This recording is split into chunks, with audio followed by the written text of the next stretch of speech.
¿Qué tal? ¿Cómo están? Y bienvenidos a Panorama Cardinal, nuestro informativo de Cardinal TV, el canal del país de la Cámara Uruguaya de Televisión para abonados. Presentamos los títulos informativos para nuestra edición de Panorama Cardinal. El director nacional de Turismo, Cristian Poz, se expresó acerca de la revalidación del Geoparque Grutas del Palacio y el reconocimiento de manantiales serranos por parte de la UNESCO. Conferencia de prensa del Poder Ejecutivo sobre medidas para asegurar el suministro de agua potable. La Secretaría de Derechos Humanos de la Presidencia de la República, a través de su secretaria Colette Spinetti, destacó la primera jornada de análisis que impulsa para evaluar la vigencia de la ley sobre discriminación. El doctor Diego Sanjurjo del Ministerio del Interior habló sobre el boletín semestral de estadísticas criminales. Además, el director general de Gestión Ambiental de Canelones, Pablo Mateos, destacó el objetivo de contribuir con las políticas ambientales a un cambio cultural. Tendremos el informe. Además, se presenta en Florida una exposición del colectivo Gente en Obra. Y vamos a comenzar el desarrollo de la información que tenemos para compartir con ustedes en Panorama Cardinal, destacando que el director nacional de Turismo, Cristian Poz, se expresó acerca de la revalidación del Geoparque Grutas del Palacio y el reconocimiento de manantiales serranos por parte de la UNESCO. Compartimos el informe. Tuvimos a principio de mes y por unos 12 días una misión de 2 evaluadores de UNESCO, uno de los evaluadores representantes de un geoparque de España y otro de Portugal, donde el fin de la visita a Uruguay tuvo dos objetivos. Uno es revalidar ese título, esa marca, esa distinción internacional para el geoparque de Flores, de todo lo que es el Gruta de Palacio y el Parque Andresito y toda la zona que comprende este geoparque. Esa evaluación mira y evalúa lo que ha estado sucediendo en este último tiempo en ese territorio y de todas las dimensiones, tanto de conservación de la naturaleza, de la participación de la comunidad, del turismo, de la sostenibilidad, de la educación. Y en general hacen recomendaciones para la mejora de la gestión de ese geoparque y revalida el título UNESCO de ese geoparque. Y por otro lado, Manantiales Serranos, que comprende la ciudad de Minas, Villa Serrana y al sur de estos dos lugares, es una propuesta nueva que hace el país, que hace Uruguay ante UNESCO, para que sea declarado geoparque por UNESCO justamente. Entonces ahí lo que se hace es ver, analizar in situ el dossier de postulación de Uruguay de ese geoparque con estas mismas dimensiones que comentaba: la conservación, el desarrollo turístico, la educación, la sostenibilidad. Y bueno, ojalá que este proceso, que ahora continúa en septiembre con un encuentro mundial de geoparques y luego en abril del año que viene, de 2026, se va a evaluar la situación de Flores y se va, seguramente, esperamos con resultado positivo, incorporar a Manantiales Serranos a esta red mundial que realmente es un objetivo que tiene el país para seguir, además de aumentando su reconocimiento patrimonial internacional, mejorando sus condiciones turísticas. ¿Qué implica para el turismo que sean reconocidos como geoparques mundiales? Bueno, además de que implica que se tenga una gestión territorial mucho más afinada, mucho más acorde al desarrollo y al bienestar de la gente, que en última instancia es lo que buscamos con el turismo y con toda la actividad, el reconocimiento UNESCO te da una marca internacional y mundial, que muchas veces sirve tanto para el turismo interno como para el turismo internacional. Entonces, a estos destinos los ponen en el mapa y alrededor de esa marca UNESCO se van generando ofertas turísticas. En general, produce un mayor movimiento de visitantes, tanto internos como internacionales, como decía recién, que a su vez van a requerir mayores servicios, tanto de alojamiento como de gastronomía, como de guías, recreación, actividades diversas. Y eso genera, bueno, lo que todos buscamos, que es la mejora de la calidad de vida de la gente a través, en este caso, del turismo como actividad económica, pero también como una vía de conservación de esos lugares y que todos podamos vivir en un ambiente mucho más sano y con una convivencia también importante. Y lo bueno de estos procesos es que incorporan siempre a la comunidad. La comunidad en la misión estuvo todo el tiempo participando, desde las escuelas, de los jardines de infantes hasta los operadores turísticos, todos dando su visión y aportando, y eso nosotros pensamos que enriquece justamente al empoderamiento de la gente con su patrimonio y con su destino. ¿Cómo se lleva adelante el proceso para que se llegue a aprobar finalmente?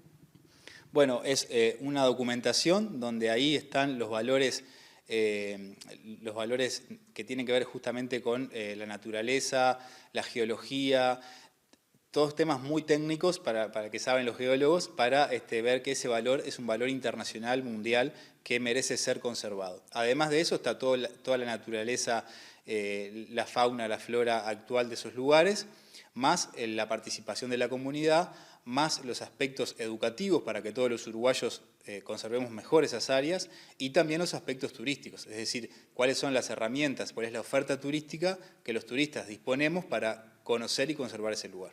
¿Cuáles son las características del geoparque que se va a presentar para Minas en este caso? Bueno, en este caso comprende toda la zona de Arequita. Allí también está la naciente del Santa Lucía, que es, bueno, como ustedes saben, una de las cuencas más importantes del país, que abastece a gran parte de la población de agua. Hay una biodiversidad muy importante. Los explicaban los geólogos que es como la historia de la vida en el mundo concentrada en muy pocos kilómetros. Entonces allí se pueden ver diferentes etapas de la formación de la Tierra, desde su origen hasta la conformación de las distintas etapas de los continentes, que todos están como en un pequeño catálogo en ese territorio. Entonces eso es lo primero que se evalúa, y después, como decía hace un momento, el resto de las dimensiones que tienen que ver con la actividad que se ejerce en ese territorio. ¿Y actualmente son sitios visitados por turistas? Sí, ni que hablar. Flores, por ejemplo, antes de declarar su geoparque como sitio, si bien recibía algunos turistas más curiosos, exploradores, indudablemente con este posicionamiento, además de otras inversiones privadas que hubo, indudablemente como el Ecoparque Tarich y demás, pero bueno, Gruta de Palacio, la zona de Andresito y demás han aumentado no solo la cantidad de visitantes, sino también la cantidad de empresas y de empleos que se genera a través de la actividad turística. La Valleja tiene un desarrollo un poco más elaborado también porque ha tenido otra historia del turismo a través no solo de Minas sino de Villa Serrana, pero bueno, entendemos que esta designación UNESCO seguramente haga que ese movimiento pueda adquirir una dinámica un poco más rápida, ¿no? Eso obviamente siempre planificando para que si existe ese crecimiento como esperamos, sea de forma ordenada y que no perjudique ni ponga en riesgo la conservación de los valores patrimoniales que tiene. Seguimos adelante con más información en Panorama Cardinal, conferencia de prensa sobre medidas para asegurar el suministro de agua potable. Lo compartimos. Agradecer a todos los medios que se acercaron este día tan importante para todos los uruguayos, que es la conmemoración de la firma de nuestra primera Constitución de la República. Y vaya si es bien interesante hacerlo también, este anuncio que vamos a hacer el día de hoy en esta fecha, porque una Constitución y una república como la del Uruguay se basa en el diálogo, en el acuerdo y en la defensa del Estado de Derecho, tanto de los actores privados como de los actores públicos, preservando un bien importante, que es el bien público fundamental. En este caso que estamos hablando del abastecimiento del agua potable para el área metropolitana y garantizar ese abastecimiento hacia el 2045, algo que es clave, sabiendo que el agua es vida y que es un factor importante para el bienestar de todos nuestros ciudadanos. Por tanto, cuando nosotros iniciamos este proceso, donde junto al gobierno, tanto las autoridades de OCE como las autoridades del Ministerio de Medio Ambiente, y un equipo enorme del punto de vista técnico de ingenieros, de abogados, tanto de parte del sector público como del sector privado, que han trabajado intensamente durante todo este tiempo a efectos de cumplir con este objetivo principal, que es garantizar el acceso al agua potable del área metropolitana hacia el 2045, discutiendo una renegociación de un contrato que oportunamente firmó el Estado uruguayo con el consorcio, con los mismos objetivos y en el mismo paraguas, porque ese contrato firmado establecía justamente fortalecer la seguridad del sistema de agua potable para el área metropolitana. Lo hicimos en este proceso con yo diría, con dos componentes centrales. Primero, pensando en el bien general y colectivo, y segundo, desde un profesionalismo clave para poder avanzar en estos temas. Y hemos llegado a un acuerdo, lo cual para nosotros nos llena de orgullo y de satisfacción. Ese acuerdo implica cambiar algunos términos de común acuerdo entre las partes del contrato que teníamos oportunamente firmado, y va a implicar justamente utilizar el contrato que oportunamente se firmó para construir una una potabilizadora de agua potable de 200.000 metros cúbicos, como estaba planteado también originalmente en el contrato, pero lo haremos en la cuenca del Santa Lucía, en las inmediaciones de Aguas Corrientes, con lo cual, junto con Aguas Corrientes y esta nueva potabilizadora va a permitir tener justamente cerca de 900.000 metros cúbicos de producción de agua potable que garantiza ese abastecimiento. Pero además, este proceso va a implicar, en el marco de este contrato y las modificaciones que vamos a realizar a él, va a implicar la construcción también y la reparación de un conjunto de obras sobre la quinta línea de bombeo. Esto garantiza, obviamente, y fortalece y robustece nuestro sistema de abastecimiento de agua potable para el área metropolitana, y también va a implicar la construcción de una reserva de agua bruta en la zona del Solís Chico, junto con una pequeña potabilizadora en la zona de Solís Chico, garantizando algo bien importante, donde crece la demanda de agua potable, que es en el este, y por tanto vamos a poder solucionar los problemas de acceso al agua potable de toda la Costa de Oro, desde Jaureguiberri hasta el Arroyo Pando. Estos componentes que eran parte de los ejes que estaban incluidos en el contrato originalmente, que estaba orientado obviamente hacia el Río de la Plata, pero en función de las restricciones fiscales, en función de las necesidades económicas que tiene el país, es que hemos logrado en el marco de este contrato poder realizar estas obras tan importantes que garantizan ese objetivo principal y hacerlo incluso con un costo de 2/3 de lo que estaba planteado en el contrato original. Es decir, que logramos abaratar 1/3 de los recursos que estaban disponibles para la construcción de lo que era en aquel momento el proyecto Neptuno. Obviamente esto va a fortalecer también, por fuera de este contrato, naturalmente, porque eso va por otras vías, pero también ustedes conocen muy bien la disposición del gobierno a la construcción de la represa de Casupá, que también va a aportarle esa robustez que necesita y las garantías que necesita el sistema hacia el futuro, que incluso nos permita hacer frente hacia fenómenos de déficit hídricos en el futuro. Por lo cual estamos muy contentos con este acuerdo, que también implica otro componente importante que tenía los desafíos del proyecto Neptuno y que estaban dentro del debate, de alguna manera, de discusión del proyecto Neptuno, y es que la gestión de la potabilizadora de agua potable que vamos a construir va a estar llevada adelante al frente por la OCE, y por tanto también en esto salvamos las discusiones o las interpretaciones con respecto al artículo 47 de la Constitución de la República. Por tanto, este es el acuerdo al que hemos llegado, y ahora implica una etapa bien importante de concretar claramente estos acuerdos, que va a implicar, obviamente, modificar el contrato, las adendas correspondientes al contrato, y que el contrato además pase por el Tribunal de Cuentas a efectos de que la cristalinidad, la transparencia y el apego a las normas sea lo que corresponde hacer en este tipo de situaciones. Así que en función de ello también hemos firmado en el día de hoy que una prórroga hasta el 31 de agosto, a efectos de que de aquí al 31 de agosto podamos cambiar estas cláusulas de contrato para garantizar esto que estamos anunciando el día de hoy, y que el Tribunal de Cuentas pueda considerar esa revisión del contrato a efectos de que el año próximo podamos contar ya con el comienzo de las obras que son tan importantes para garantizar lo que decíamos al principio. Garantizar el acceso al agua potable de aquí a el 2045 como eje central de una política pública, y en este caso también compartida con el consorcio. Y yo quiero terminar reconociendo la flexibilidad del consorcio, que en todo este proceso, obviamente, que tenía un contrato firmado con el Estado, pero su voluntad de trabajar profesionalmente a efectos de garantizar ese objetivo central, y lo hemos hecho de una manera muy cómoda, muy tranquila, con muchos debates, con varias mesas que estuvieron trabajando los aspectos jurídicos, los aspectos técnicos, los aspectos ambientales, y hemos llegado a esta conclusión, que es una muy buena solución para el país, y diría no solo para el gobierno, sino para todos los uruguayos. Así que eso es lo que estamos anunciando en el día de hoy. Muchas gracias. Seguimos con más información en Panorama Cardinal. La secretaria de Derechos Humanos de Presidencia, Colette Spinetti, destacó la primera jornada de análisis que impulsa para evaluar la vigencia de la ley sobre discriminación. En el día de hoy estamos iniciando esto que hemos llamado poner a repensar la legislación. En ese sentido, hoy iniciamos, por iniciativa de la Comisión Honoraria contra el Racismo, la Xenofobia y todo tipo de discriminación, a 20 años de la ley antidiscriminación, que además crea esta comisión, repensemos la ley.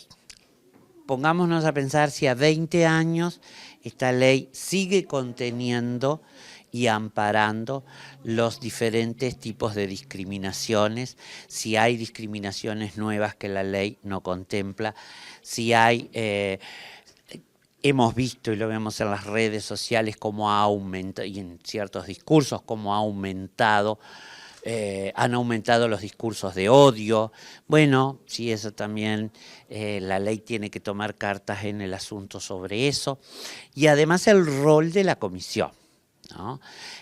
Seguir viendo, analizar si la Comisión Honoraria contra el Racismo, la Xenofobia y todo tipo de discriminación debe continuar funcionando tal y como está, debe de tener nuevos atributos, si sus decisiones deben ser vinculantes o no, si tiene que seguir en la órbita de lo penal o tiene que pasar a lo civil o tiene que contener ambas. Entonces estamos cuestionando la ley. Y para eso, hoy iniciamos una primer mesa de diálogo con metodologías de trabajo en grupo, etcétera, que es híbrido, además es presencial y virtual. Hoy empezamos con sociedad civil, en esta línea que yo traigo del constante y fluido diálogo entre sociedad civil y Estado. Entonces, hoy empezamos con sociedad civil, ponemos esto en manos de sociedad civil y que la sociedad civil nos diga si, qué le parece, qué aportes tiene, qué deberíamos hacer, etcétera. Cuando decimos sociedad civil, ¿a qué ámbitos nos estamos refiriendo y a quiénes, a qué tipo de instituciones abarca la convocatoria? Ahí está. Sociedad civil son los diferentes grupos poblacionales que reciben vulneración en sus derechos humanos, llámese organizaciones afrodescendientes, organizaciones de discapacidad, organizaciones LGBTQI+, organizaciones de migrantes, organizaciones de adultos, de jóvenes, etcétera, se colectivizan para luchar por sus derechos y a eso llamamos organización de la sociedad civil. O sea, no dependen del Estado, es la sociedad organizada que lucha por sus derechos. Nos referimos a esto. Entonces, en ese sentido es muy importante porque sociedad civil es quien tiene la vida cotidiana y sabe lo que sucede a la población que defiende. Entonces, bueno, es muy importante para mí y para nosotros en esta línea que te decía que yo traigo, es muy importante escuchar, es muy importante saber. Las políticas no se pueden hacer desde atrás de un escritorio, sin participación de la sociedad, sin participación del público objetivo. Tenemos que estar en constante diálogo para poder lograr que los derechos humanos lleguen a todas las personas en cualquier parte del territorio nacional. Todas las personas deben de gozar de todos sus derechos humanos y de la no vulneración. Entonces, en ese sentido, esta ley es una ley fundamental y es una ley icónica en nuestro país. Fue una de las primeras leyes en favor de los derechos que salió en el Uruguay en los últimos años, ¿no? Entonces, bueno, tenemos que cuestionarla. Tenemos que decir, bueno, esta ley hoy está de acuerdo en derechos humanos, son muy vertiginosos los cambios. Tenemos que decir, hoy, a 20 años de aprobada esa ley sigue sirviendo, nos ampara, nos protege, la comisión tiene que tener los atributos que tiene que tener más atributos, tiene que tener menos atributos. Es más, tiene que estar dentro de la órbita de la Secretaría de Derechos Humanos, debe de pasar a otra órbita. Vamos a escuchar, nosotros vamos a escuchar. Y después vamos a tener una mesa con la academia y otra mesa con la institucionalidad. Nosotros ahí vamos y vamos a hacer una segunda mesa con sociedad civil, seguramente en el interior del país. Entonces, Ahí nosotros vamos a escuchar a todas las partes a partir de esto que escuchemos y de estas relatorías. Entonces ahí nosotros lo que vamos a hacer es recabar toda esa información y allí ver si enviamos al Parlamento una reforma de ley, un nuevo proyecto de ley o la ley queda como está. Para finalizar, en cuanto a plazos, todos estos ítems que tú mencionas, ¿cuándo se pretende tener ya un panorama de toda esta situación en todo el territorio nacional? Mira, en principio nos habíamos propuesto septiembre, porque es en septiembre que la ley cumple años. Evidentemente se nos va a ir mucho más, pero bueno, ahí estamos pensando en diciembre, estamos pensando en solicitar al presidente que declare diciembre, como el mes de los derechos humanos, y allí sí vamos a tener toda la información como para presentar esto el legislativo, en especial a las comisiones de derechos humanos, tanto de diputados como de senadores. Así que yo creo que lo mejor es pensar que va a ser para diciembre. Avanzamos con más información en Panorama Cardinal. Proponemos una pausa. Luego de la misma, continuamos la recorrida informativa por distintos puntos del país. El cable llegó a todas tus pantallas. Si tenés cable en tu casa, entonces puedes tener gratis Cable Play, la aplicación del cable para todos tus dispositivos. Con Cable Play, mira televisión, dibujitos y deportes en vivo. Estés donde estés. Disfruta del cable sin límites con el contenido más variado en tu celular o tablet. Sumá más pantallas y mira el cable desde donde quieras. Comunícate con tu operador de cable, descarga la app y disfruta de todo lo que Cable Play tiene para vos. Cable Play, lo que querés, donde querés.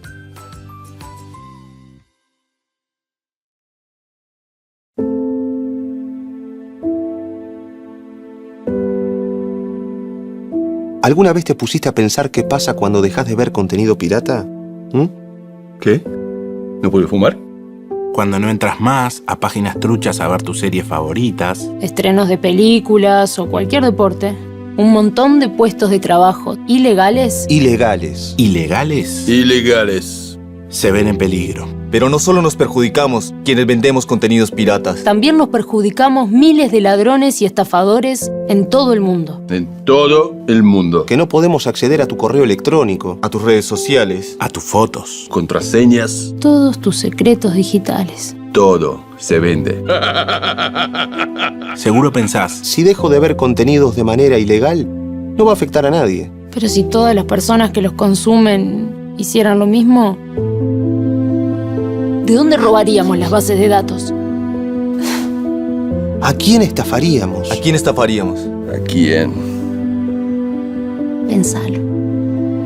Consumir entretenimiento de manera ilegal, además de ser un delito, expone tu seguridad y afecta a la industria, haciendo perder miles de verdaderos puestos de trabajo. Suscríbete a servicios oficiales para disfrutar tus contenidos de forma legal y segura. No fomentes la piratería.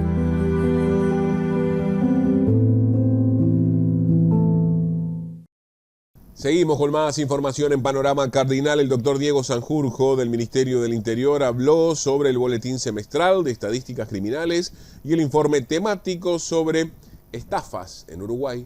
Hicimos la primera presentación de datos en lo que va de este último semestre, donde no solamente presentamos estos indicadores que tú mencionaste, que son los tradicionales, pero que no necesariamente siguen siendo también los más relevantes, ¿no? Es decir, hoy presentamos 15 indicadores que dan en general un panorama, creo que relativamente positivo, en el sentido de que ustedes lo vieron, la gran mayoría de ellos tiene reducciones o tiene bajas, en algunos casos más sustantivas que otras, pero en general lo que vemos es que bueno, hay indicadores que se mantienen estables, otros que bajan un poco, hay algunos pocos que aumentan, ¿no?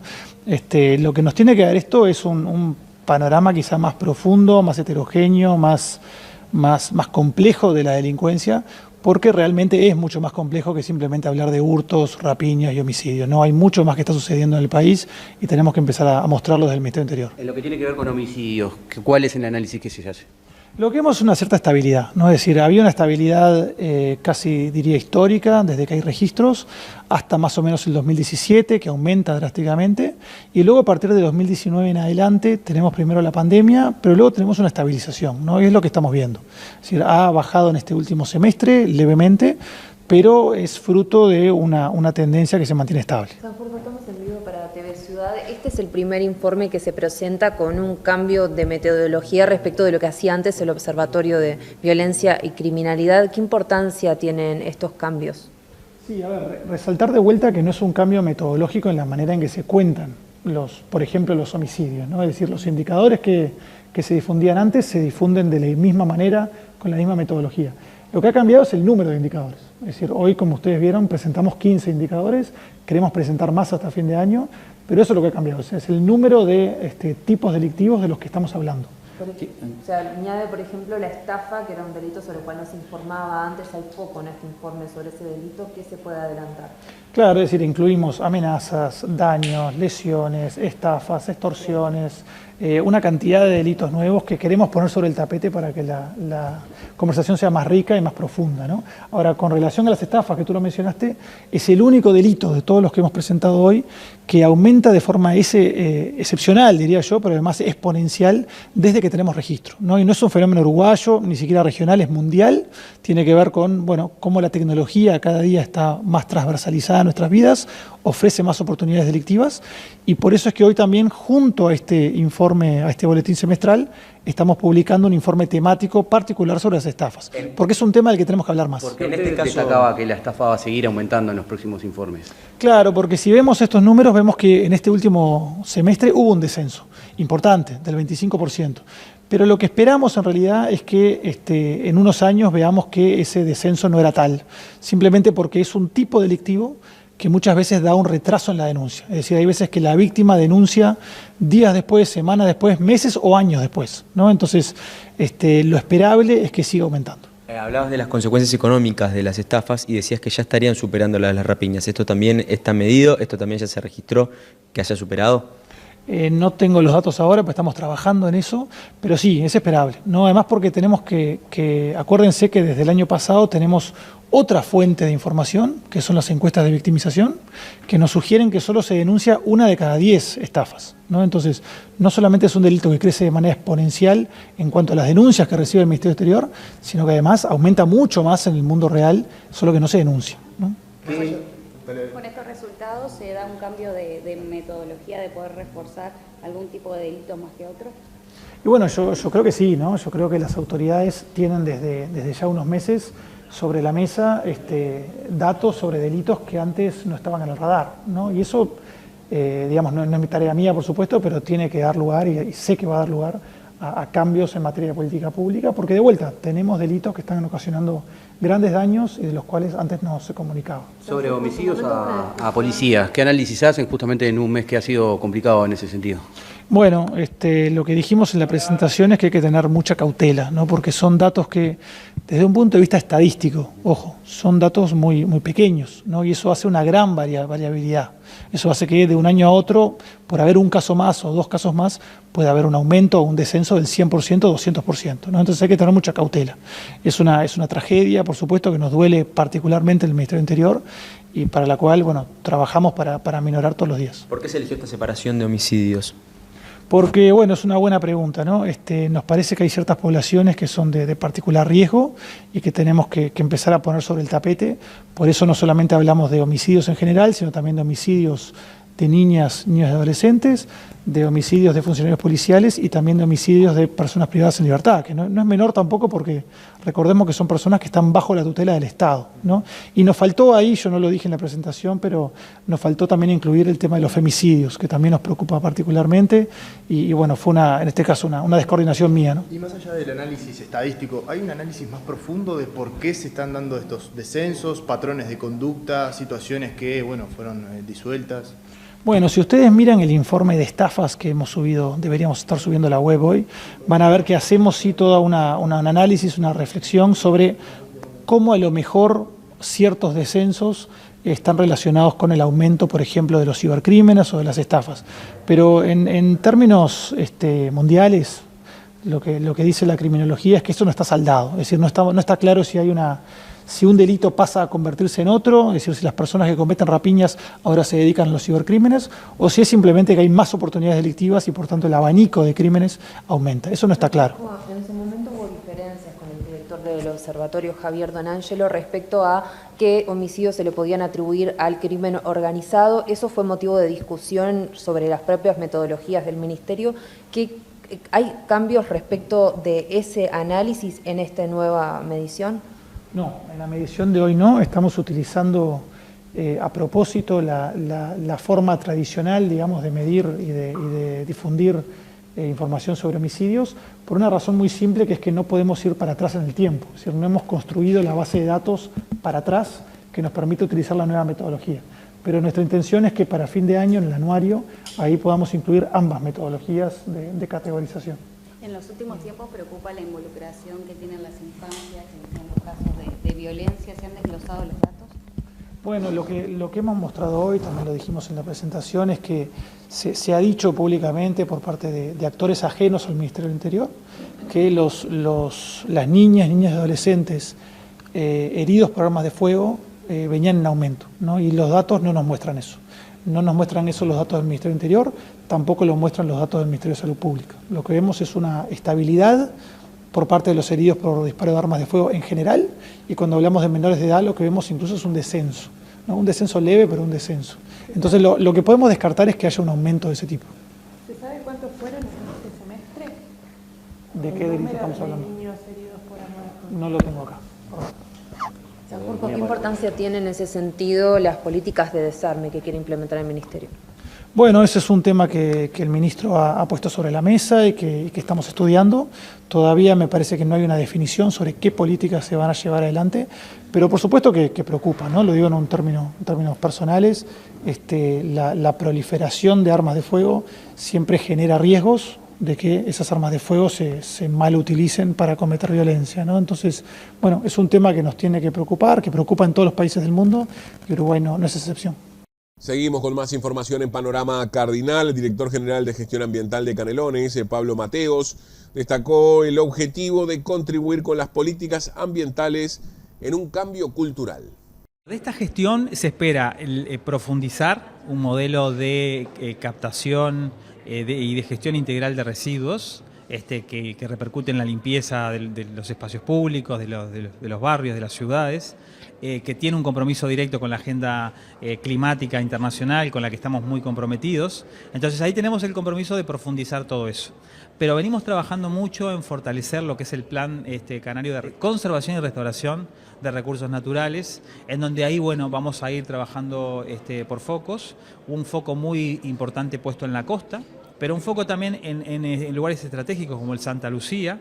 Hay un plan que está en curso y que se va a seguir profundizando, y después a lo largo y ancho de todo el territorio. Esas son como algunas de las grandes características que va a tener este periodo, que pretende realizar una muy buena gestión, pero además pretende contribuir con el cambio cultural que tenemos que seguir profundizando, que Canelones lo viene desarrollando, pero hay un cambio que tiene que ver con cómo nosotros vivimos, producimos y consumimos en el departamento, que tiene que ser transformado, tiene que continuar la profundización y tiene que seguir siendo un reflejo y un espejo para el resto del país que también va en ese camino. Avanzamos con más información en Panorama Cardinal. Nos vamos al departamento de Florida. Exposición del colectivo Gente en Obra. Aquí la compartimos. Esta muestra fue del 2024. Estuvo expuesta en Proyecto Arte, estuvo expuesta en Chile y bueno, también habíamos recibido la invitación en aquel momento de Álvaro Riva y obviamente de Luis Martínez para poder exponer en Florida. Nos parecía realmente importante que la obra pudiera participar también en el interior del país y de alguna forma también sacar un poco de la producción, en este caso de Florida.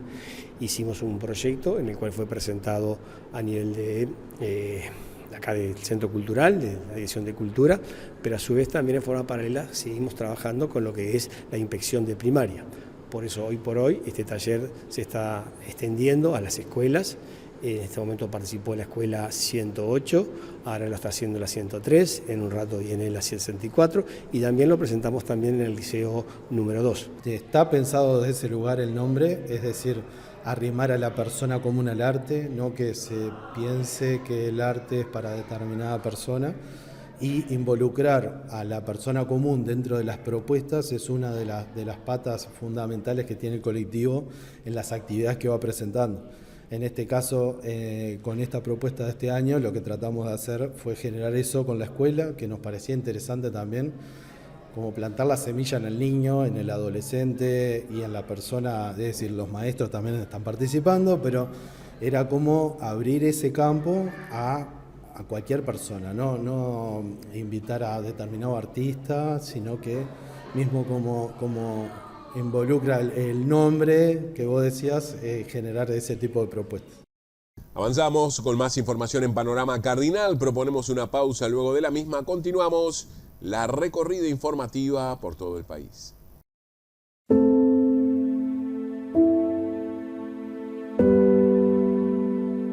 ¿Alguna vez te pusiste a pensar qué pasa cuando dejas de ver contenido pirata? ¿Qué? ¿No puedo fumar? Cuando no entras más a páginas truchas a ver tus series favoritas. Estrenos de películas o cualquier deporte. Un montón de puestos de trabajo ilegales. Ilegales. ¿Ilegales? Ilegales. Se ven en peligro. Pero no solo nos perjudicamos quienes vendemos contenidos piratas. También nos perjudicamos miles de ladrones y estafadores en todo el mundo. En todo el mundo. Que no podemos acceder a tu correo electrónico, a tus redes sociales, a tus fotos, contraseñas. Todos tus secretos digitales. Todo se vende. Seguro pensás, si dejo de ver contenidos de manera ilegal, no va a afectar a nadie. Pero si todas las personas que los consumen hicieran lo mismo, ¿de dónde robaríamos las bases de datos? ¿A quién estafaríamos? ¿A quién estafaríamos? ¿A quién? Pensalo. Consumir entretenimiento de manera ilegal, además de ser un delito, expone tu seguridad y afecta a la industria, haciendo perder miles de verdaderos puestos de trabajo. Suscríbete a servicios oficiales para disfrutar tus contenidos de forma legal y segura. No fomentes la piratería.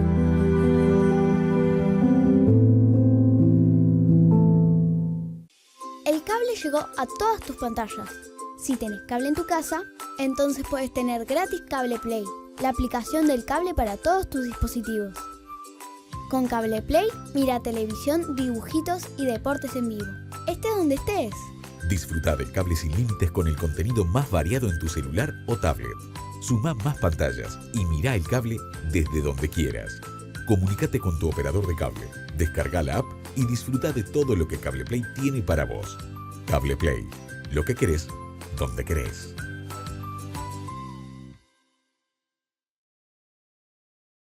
La televisión para abonados del interior cuenta con 421.000 conectados a los servicios.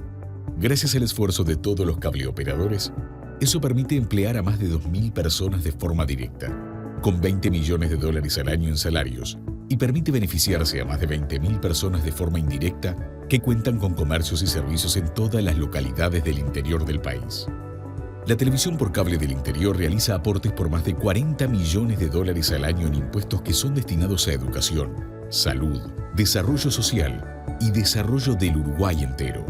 Se han creado más de 100 medios de comunicación locales plurales, libres e independientes, enfocados en difundir la cultura, tradiciones, información, deporte y entretenimiento local, lo que permite reflejar la identidad de nuestro interior tan rico y maravilloso. La televisión por cable del interior ha sido responsable de acortar la grieta cultural entre el interior, la capital y el mundo. Por los cables del interior circulan políticos de todos los partidos, todas las sociedades civiles organizadas, instituciones educativas de toda índole y todos los ciudadanos de todas las ciudades, centros poblados o zonas rurales que necesiten expresarse o necesiten cualquier tipo de colaboración. La televisión por cable del interior ha sido pionera en América Latina en ofrecer servicios 100% digitales, permitiendo la llegada de información y contenido mundial y en tiempo real. Para seguir mejorando los servicios y poder brindarle mayor calidad a todos los habitantes del interior del país, hoy más que nunca necesitamos que el Estado permita incorporar Internet a nuestras redes. CUTA, Cámara Uruguaya de Televisión para Abonados. Seguimos con más información en Panorama Cardinal. Bueno, reflexión de productores de la zona de Rincón del Pino, en el departamento de San José, una vez que conocieron la novedad de que se cancelaba el proyecto Neptuno Arasatí. Bueno, la primera sensación anoche fue de alegría, de alivio. Eso es lo que personalmente sentimos muchos de nosotros. Cautela también, porque es un trascendido de prensa y esperamos una comunicación oficial que saldrá a los medios en breve, pero la primera reacción fue de alivio, de alegría. Ahí está. Bueno, un proceso largo que se dio, de muchas reuniones, movilizaciones.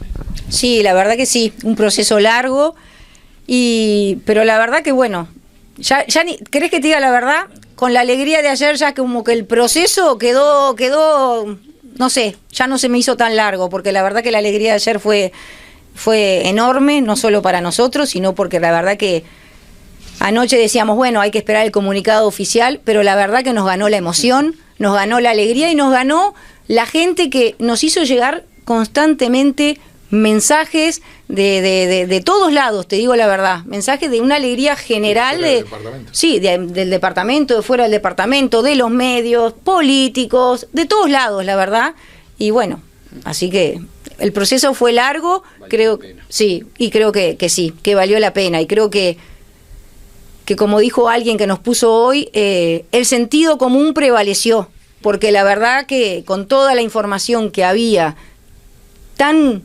contundente, tan clara de que esto no era bueno para nadie, celebro personalmente que el gobierno haya tomado esa decisión. Bueno, muchas reuniones, ¿no? Con todos los partidos, en el Parlamento y demás, y bueno, siempre seguía como esa incertidumbre, ¿no? No tenían un panorama claro hasta esta comunicación. Sí, realmente. Aparte ha sido un proceso de mucho desgaste para nosotros que no estamos... Somos productores, no estamos habituados ni a los medios, no estamos habituados a la política. Todo fue un aprendizaje difícil porque vos te encontrás con intereses de por medio, te encontrás que, como yo te decía hace un ratito, digo, muchas veces nosotros somos un grupo, si se quiere, al vivir en el campo somos un grupo reducido que siempre se nos evaluó no por el impacto y el daño que se iba a hacer en la zona, sino por los votos. Nos medían muchas veces las personas que nos atendían por la cantidad de votos que cifrábamos y no por el daño social, pero no para San José solo, sino también para Montevideo, para la propia OCE, el gasto descomunal. Fue incluso hasta te diría que en algunos casos, algunas familias que se iban a ver expropiadas, muy traumático, psíquicamente y económicamente, porque hubieron algunas, no quiero decir tragedias, pero algunas cosas feas familiarmente que se mostraron por esta incertidumbre y por esto que uno, ejemplo, digo, temas de nervios, internaciones, daños económicos, viste, que vos no podés producir porque te están expropiando y de repente este proceso demoró 8 meses y vos vivís de eso, ¿no? Bueno, un proceso que comenzó con la negativa al polder, pero luego con la información y el proceso fue llevando a la negativa a todo el proyecto. Sí, arranca el 8 de octubre del 21, exactamente. Esa noche OCE presenta en la Junta Departamental el proyecto. Ahí empezamos a preocuparnos, a contactarnos los vecinos, a interiorizarnos primero de qué era esto, qué podía pasar, y en una primera instancia, como bien decía Marcelo, somos productores, dijimos, bueno, ¿qué va a pasar con nuestro suelo, con nuestra agua, con nuestras tierras, con el agua que está abajo? Y así es que empezamos a trabajar. Conseguimos un equipo técnico que nos podía realmente sólido, porque acá había que rebatir con argumentos técnicos, no con me parece. Era con argumentos técnicos que se rebatía esto. Entonces nosotros comenzamos con esa etapa donde efectivamente la empresa que se contrató, la consultora que se contrató, dejó bien en claro que iba a haber afectación al acuífero Raigón, ya sea por el polder o por los lodos. Y obviamente las tierras que se eliminaban del aparato productivo del departamento y del país. Ahora, durante todo ese proceso que fue lento, difícil, costoso, como decía Marcelo, para productores que no estamos acostumbrados a este tipo de cosas, no nos dedicamos a eso, vivimos de otra cosa. Llegamos a la audiencia pública. En ese interín, todos los informes se le llevaron a todos los actores políticos y no políticos de todos los partidos. Nadie quedó afuera de nuestra información. Llegamos a la audiencia pública y ahí empezamos a conocer otra información. Entonces, lo que en un inicio fue no al polder se transformó en no al proyecto. ¿Por qué? Porque empezamos a conocer mucho más información que no conocíamos. Y esa es la realidad, y llegamos al día de ayer, al día de hoy, diciendo que Neptuno no es una solución, es un problema. Más repercusiones de la zona. ¿Culminó con una unanimidad contraria? ¿Había voces que quizás, bueno, en su momento por temas económicos decían que podía ser algo positivo? ¿Cómo fue ese proceso? No, yo creo que al principio hubo capaz que no sé si de llamarlo desinformación, pero se le vendió, te voy a decir, a la zona de que este proyecto iba a generar innumerable cantidad de fuentes de trabajo. Después la zona fue entendiendo que esas fuentes de trabajo, primero eran transitorias, y segundo que las fuentes de trabajo que se iban a perjudicar si este proyecto salía adelante eran mucho mayor que el beneficio momentáneo que se iba a tener, ¿no? Entonces creo que esas voces que en un principio quizás estaban a favor del proyecto fueron primero entendiendo, y al igual que nosotros, cada día informándose más y constatando de lo negativo que era este proyecto. Entonces, sinceramente, creo que esas voces se fueron callando, y creo que la información que se ha recaudado durante más de estos 3 años, lo que hizo fue generar, no solo en el departamento, sino en el Uruguay en sí, un rechazo más colectivo por este proyecto. Porque claro, fue tan contundente la información que no se podía seguir mirando para un costado. Bueno, y de San José nos vamos al departamento de Maldonado. Se renovó el circuito expositivo de la Casa de la Cultura de Maldonado. Aquí lo compartimos. Es la primera exposición de este nuevo gobierno, por decirlo de alguna forma. Es una continuidad del trabajo anterior, que debe continuarse obviamente, y tenemos 3 destacadas exposiciones y muestras. Tenemos un homenaje a Plinio Rinaldi, Beto, un vecino de Maldonado con una gran formación artística que lamentablemente falleció en el 2023 y que nos dejó un legado muy notable, y que uno lo reconoce fácilmente porque pintó muchos de los espacios locales, ¿verdad? Después nos está acompañando un colectivo de Montevideo que cumple 30 años el taller, de Gerardo Acuña, con más de 35 artistas que se han formado en ese taller, y es la primera salida que hacen de Montevideo. O sea, vinieron para el otro lado de las murallas, vinieron para afuera y eligieron Maldonado para mostrarse al público del interior, lo que nos da una gran alegría. Y por último, en el foyer de la Casa de la Cultura, del Teatro de la Casa de la Cultura, tenemos a un joven artista riverense que hace 5 años que vive entre nosotros y que también es un destacado plástico y que nos está mostrando por primera vez su obra. Así que estamos muy complacidos en este frío invierno con una propuesta variada, diferente. Hay distintas técnicas, distintos abordajes de las pinturas y bueno, siguiendo la línea que veníamos trabajando de tener exposiciones abiertas al público, van a estar durante todo el mes de julio y después vendrán otras exposiciones. Estamos esperando una exposición sobre océanos de la Embajada de Francia. En fin, seguimos trabajando con mucho ímpetu para los habitantes de este departamento. Primero que nada, es muy importante, sobre todo para mi padre, que él siempre quería hacer una muestra en su ciudad natal, muy querida por él. Y también agradecer a Cairo y a los que trabajaron con Cairo en conjunto para lograr que esto sea posible. Y a todas las personas que vinieron y que le hicieron una demostración de cariño que es muy importante para él. Estos cuadros que están acá es de las obras nuevas, pero yo le llamo, es un legado mágico. Es el realismo mágico, es un legado mágico y está. Es eso, más que nada. ¿Emociones? Muchas. Llevo días pensando en esto. Pensamos hacerlo el primer año que se nos fue, en el 2023, y no fue posible por un tema emocional. hasta que nos vimos preparados y mi abuela, Chola, que tiene 98 años, dio puntapié y bueno, en conjunto, entre los dos, hicimos que esto fuera posible, junto al señor Cairo. Bueno, y de Maldonado nos vamos al departamento de Artigas. Se realizó la primera reunión del Consejo Agropecuario Departamental. Sí, acabamos de terminar una reunión bien importante donde se volvió a retomar lo que es el Consejo Agropecuario Departamental, donde participan todas las instituciones que tienen que ver con el agro, como quien dice. Acá estuvo presente el Instituto Nacional de Colonización, el Plan Agropecuario, el Ministerio de Ganadería, Agricultura y Pesca, el Secretariado Uruguayo de la Lana y la Universidad de la República. Se tiraron arriba de la mesa los lineamientos para empezar a trabajar.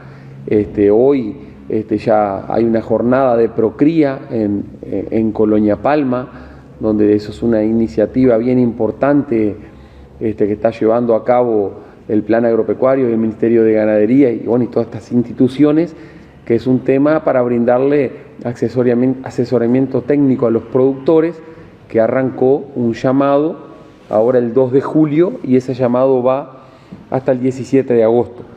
A mí me queda como deber tener algún ida y vuelta, algún diálogo con las instituciones de acá del medio, llámese Soforuce, Asociación de Plantadores, las gremiales de allá de la colonia Raúl Sendic, y algunas otras gremiales de acá de la zona oeste, para ponernos a las órdenes, porque si bien esta mesa no tiene carácter resolutivo, pero sí nosotros entendemos que tenemos que ser la llave de las gestiones de los temas agropecuarios en el departamento. Nosotros ya nos hemos fijado algunas prioridades y bueno, para el que me está escuchando, una de las prioridades importantes que tenemos justamente es el tema del riego, que es tan importante en nuestra zona, y en el país todo. Nosotros convencidos de que si no hay riego, no hay agricultura, y si no hay agricultura, no hay cadenas de valor que la población pueda sustentarse. ¿Cómo se viene trabajando, por ejemplo, que a nosotros nos interesa, con el tema de la caña de azúcar? ¿Hubo afectación en estos días anteriores por el tema de la helada? Sabemos que también es una zafra que va a ser buena. Sin duda, en mi condición que llevo la caña en el corazón, por supuesto que hablé de caña de azúcar, hablé sobre lo que es el tema de algunos sistemas de riego que tienen un costo elevado en nuestra zona, y también hice la alerta sobre lo que son las heladas. Todavía no hay una evaluación clara del daño que se ha provocado, pero basta salir y ver, porque el daño está. En cuanto a lo que es el Ministerio de Ganadería, Agricultura y Pesca, sobre todo en el tema ganadería, ¿cómo está el departamento? ¿Qué panorama o qué información te dieron? Bueno, siempre el departamento de Artigas es un departamento ganadero por excelencia. Pero sí hay una preocupación por lo que son los asesoramientos técnicos. Ahí la Intendencia juega un papel importante, donde la Intendencia tiene algunos técnicos contratados para asesorar a algunos productores, sobre todo en las zonas más carenciadas. También la preocupación de la mesa con lo que tiene que ver con la afectación de las sequías, que nosotros no sabemos. El año pasado fue una sequía de gran intensidad, donde ellos manifestaban acá justamente de que tienen efectos de la sequía que se empiezan a vislumbrar ahora. Pero bueno, la idea, Nancy, es seguir trabajando en todos los temas, también en lo que es el tema de la horticultura, la apicultura, todos los temas de las cadenas de valor agregado que tenemos en nuestro departamento. De esta forma finalizamos Panorama Cardinal, nuestro informativo de Cardinal TV, el canal del país, de la Cámara Uruguaya de Televisión para Abonados. El agradecimiento a los colegas por su participación y nos reencontramos mañana con toda la información. Muchas gracias.